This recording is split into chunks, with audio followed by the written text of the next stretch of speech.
Your choice is simple. It is not between Charles A. Lindbergh and Franklin Delano Roosevelt. It is between Lindbergh and war.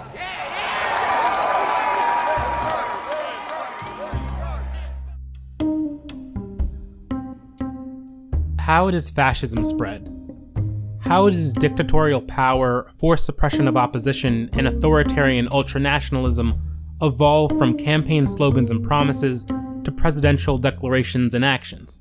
Well, a fascist empire isn't built in a day, and this series showcases through the altering of history how America becomes corrupted over time, how hatred takes a root and spreads, infecting society with its sickness. Fascism is a disease, but for populist leaders like Charles Lindbergh, it's a tool by which the masses can be controlled. It plays on the fears of the ideological right, passing off racism and xenophobia as respectable political principles, and it makes scapegoats out of the marginalized. In the case of the plot against America, the Jews. Charisma and charm can go a long way in normalizing hatred. Lindbergh utilizes his heroic stature as the aviator war hero to convince people through populist rhetoric not to be afraid to wear their biases outwardly, under the guise of speaking for and trying to protect true Americans. His campaign speeches are filled with anti-Semitic overtones, ones that aren't all that subtle, and he paints Jews and incumbent President FDR as being war agitators, stoking the fires that will inevitably bring about his victory. Lindbergh also uses figures in unique strategic political positions, like the conservative Southern rabbi Lionel Bengelsdorf. The rabbi's endorsement at an American First rally serves not to convince the Jews that Lindbergh isn't an anti-Semite, but to convince the Goys, the non-Jews, that it's okay to vote for him. All doubt of the unadulterated loyalty of the American Jews to the United States of America. And so I offer my support to the candidacy of Colonel Lindbergh because the political objectives and purposes of my people are identical. Who the hell do you think you are, Moses? Our religion is independent of any piece of land other than this great country to which we commit our total devotion and allegiance as the proudest of citizens.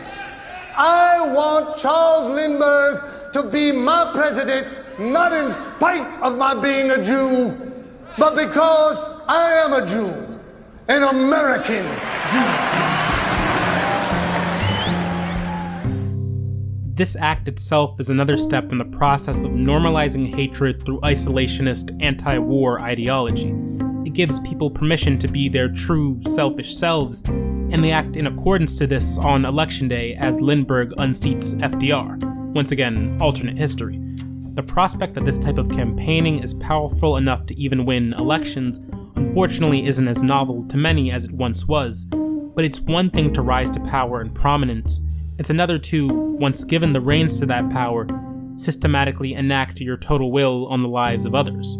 Government programs like Homestead 42, an expansion headed by Rabbi Bengelsdorf under Lindbergh, work in relocating entire Jewish families.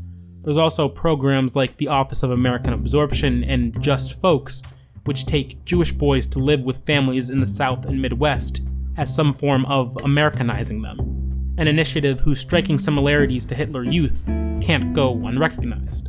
An undercurrent throughout the series is the lasting effects of propaganda, especially on young people. Sandy, for example, is entranced by Lindbergh, sketching him in his planes, attending his speeches and rallies, participating in his programs. This act is in defiance to his father Herman, who consistently speaks ill of Lindbergh and his anti-Semitism. But Sandy doesn't see that. The youth are impressionable and rebellious, and where Herman and his wife Bess see the specter of fascism, Sandy sees a hero, Lucky Lindy. Absorption. So we need to be absorbed, do we? We're not American enough yet? Living on Summit Avenue in the city of Newark, in the state of New Jersey. I'm not American enough? Or your mother, or you, or your brother? This is just a great opportunity, and that's all. It has nothing to do with anti-Semitism, if that's what you think. It doesn't. This is just a great opportunity. I want to go to Kentucky, and I want to live on a farm, and I want to draw those things in those places. They're not sending you to draw. Don't you understand, Sandy? This is what Nazis do with their Hitler Youth ideas. They turn children against their parents.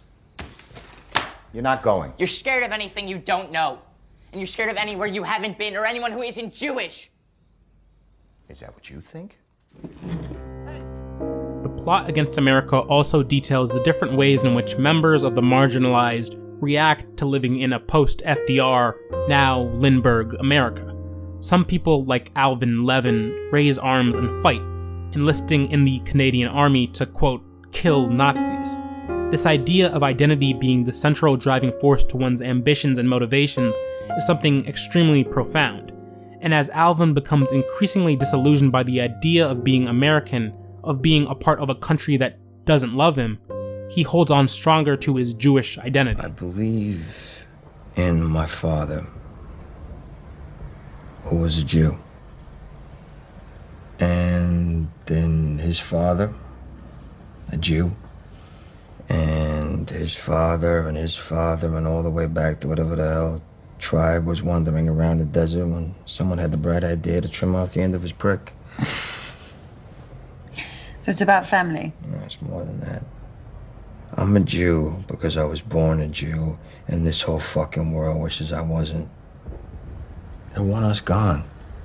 All of us. And they drive themselves crazy because after all this time, they still can't get rid of us.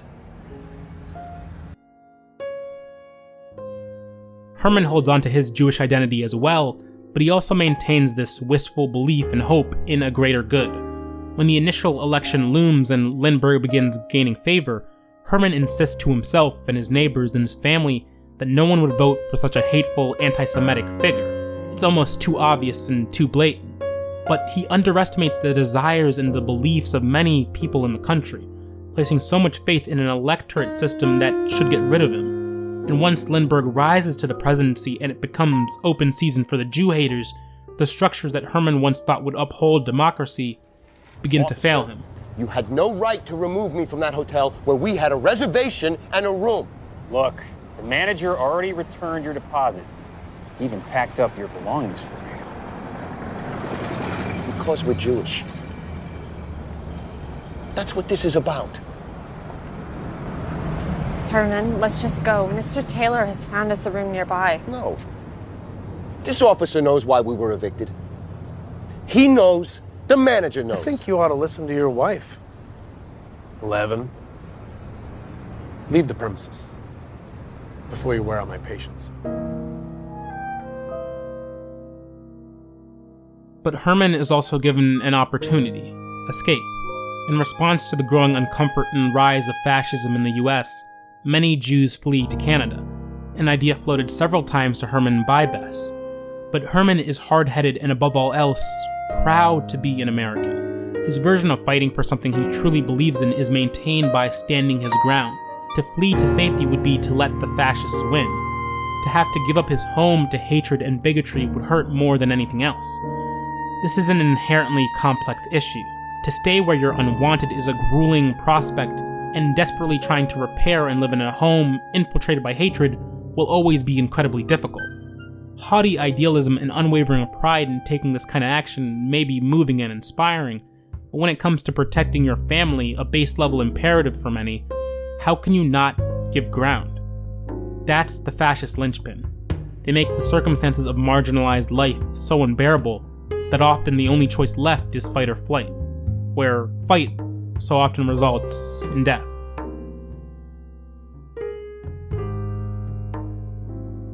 The plot against America is a plot from within.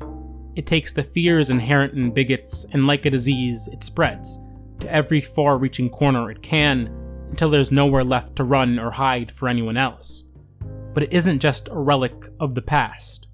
The growing specter of fascism looms today, with alt-right groups gaining more dominance in the aftermath of the Trump election. I'd be beating a dead horse to reiterate the fact that racial tensions are high, and xenophobic nationalism is being excused more and more as a reasonable ideological framework. The differentiating between who the true Americans are and aren't feeds on people's desire to otherize, make distinctions between who's good and who's evil. What can we do? When the place you so readily and perhaps pridefully called your country during childhood or adolescence reveals itself in all its dark history and dark present to be a hot belly for discrimination. the fight for desperate change is a gruesome one, in which the opponent isn't easily defeated. Fascist powers are like a hydra. Cut off one head and two grow in its place, making the prospect of curing a diseased nation seem that much more unlikely, and the idealism centered around escape and exodus that much more desirable.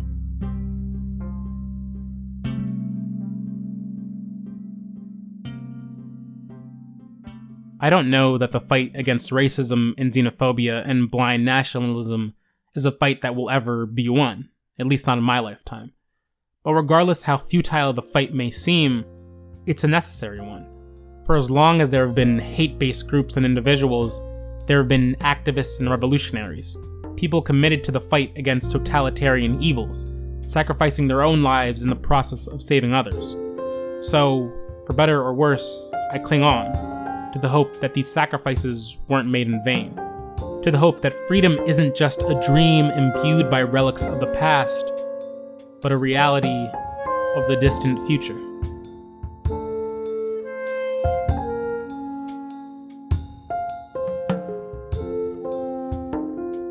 Mind Theater is produced and written by me, Ayo Akingbade, in collaboration with Muckraker Media. To subscribe, look for Mind Theater on Spotify, Apple Podcasts, or wherever you get your podcasts. For updates on the show and upcoming episodes, follow Mind Theater Pod on Twitter. Thanks for listening. I'll catch you next time.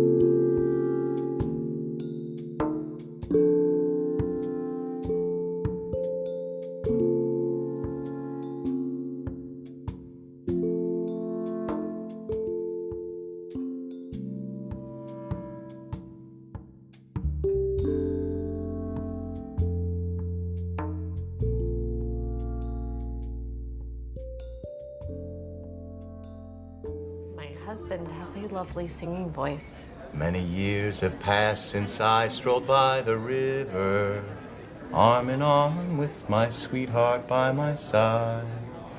It was there I tried to tell her that I loved her. It was there I begged of her to be my bride. Oh, the moonlight's fair tonight along the Wabash. From the fields there comes the breath of new mown hay. Through the sycamores the candlelight is gleaming on the banks of the Wabash, far away.